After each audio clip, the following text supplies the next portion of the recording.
কালো কালো করিস নালো ও গোয়ালের ঝি, আমায় বিধাতা করেছে কালো, আমি করব কি?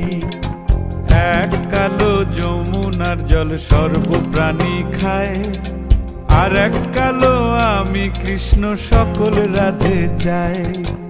এই কথা শুনিয়া কানাই বাঁশি হাতে নিল, সর্প হয়ে কালো বাঁশি রাধেকে দংশিল। ডান পায়ে দংশিল, রাধের বাম পায়ে ধরিল। মরলাম মরলাম বলে রাধে জমিনে পড়িল। মরবে না রাধে মন্ত্র ভালো জানি, দুই একখানা ঝাড়া দিয়ে বিষ করিব পানি। এমন অঙ্গের বিষ যে ঝাড়িতে পারে,